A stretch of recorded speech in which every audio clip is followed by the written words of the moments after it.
Assalamualaikum warahmatullahi wabarakatuh. Waalaikumsalam warahmatullahi wabarakatuh. Bagaimana kabarnya anak-anak? Baik, Bu. Nah, sebelum kita belajar, alangkah baiknya kita berdoa dulu ya. Nah, coba berdoa. Bismillahirrahmanirrahim. Rabbil zidni ilman warzuqni fahman. Amin. Nah, sebelum kita belajar, kita absen dulu ya. Iya, Bu. Maidani, Hadir, Bu. Yusra Onina. Hadir. Bu, masih ingatkah kalian apa itu paragraf utama? Masih, Bu. Apa? Coba tunjukkan layarnya. Ya. Paragraf utama adalah ide-ide pokok dari gagasan dari paragraf utama tersebut, Bu. Iya, betul sekali Medani. Nah, paragraf utama adalah ide pokok yang dari suatu paragraf yang pertama. Misalnya contohnya depan. Nah, depan yang D-nya itulah yang menjadi paragraf utama. Nah, baiklah, hari ini kita akan belajar tentang organ gerak manusia. Nah, tujuan kita belajar yang pertama, anak-anak ibu bisa membaca organ gerak dan anak ibu juga bisa menemukan ide pokok atau gagasan utama dalam teks dengan benar. Nah, yang kedua, setelah mengamati gambar alat ataupun gerak, anak-anak ibu dapat menjelaskan tentang alat gerak manusia yang benar. Coba kalian baca teks yang ada di buku tentang organ gerak manusia. Siapa yang ingin membaca? Maidani. Ya, baik Maidani. Coba membaca Maidani.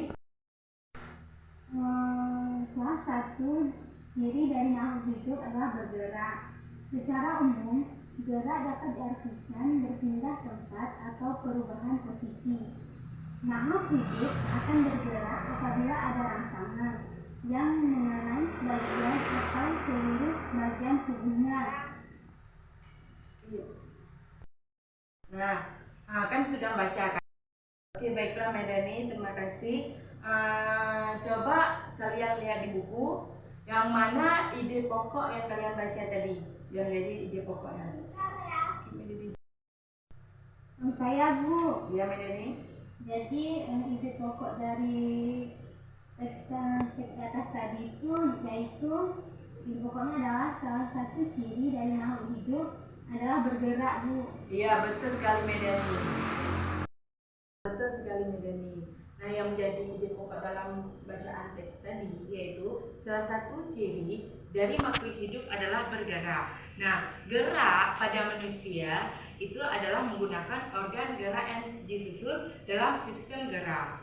Apabila dia tidak ada otot, dia nggak bisa bergerak sendiri. Sedangkan otot itu adalah disebut gerak aktif karena yaitu menggerakkan tulang. Apabila adanya tulang itu pasti dia tidak akan berfungsi sendiri apabila tidak ada otot. Nah, tulang berfungsi di antara lain ada 4. Yang pertama, sebagai melekatnya otot. Yang kedua, melindungi organ pada manusia. Yang ketiga, ada sebagai pembentuk kerangka tubuh. Dan yang terakhir, ada tempat pembentuknya sel darah merah. Itu yang dimaksud dengan fungsi otot. Fungsi otot pada daging yaitu ada 4. Yang pertama menggerakkan tulang. Yang kedua mempertahankan ratus atau posisi tubuh. Yang ketiga ada mengatur saluran dalam sistem tubuh. Dan yang terakhir ada mengatur suhu tubuh. Itulah yang dimaksud dengan fungsi otot dan daging.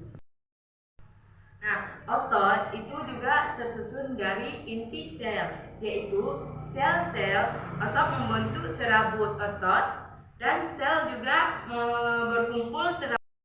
Nah, nenek ibu ada yang ingin ditanyakan dari materi kita hari ini? Enggak, Bu. Nah, kalau emang enggak, coba kalian buka buku halaman 68. Nah, di situ ada soal, kalian kerjakan soal di rumah ya. Iya, Bu. Ya. Bagaimana pembelajaran kita hari ini anak-anak? Menyenangkan, Bu. Menyenangkan? Menyenangkan. Nah, kalau emang menyenangkan, alhamdulillah. Langsung kita akhiri saja pertemuan kita hari ini. Bismillahirrahmanirrahim. Alhamdulillahi rabbil alamin. Ar-Rahmanir-Rahim. Maliki yaumiddin. Iyyaka na'budu wa iyyaka nasta'in. Ihdinas siratal mustaqim. Siratal ladzina an'amta 'alaihim ghairil maghdubi 'alaihim waladdallin. Amin. Nah, langsung saja kita akhiri. Wabillahi taufiq wa hidayah. Assalamualaikum warahmatullahi wabarakatuh.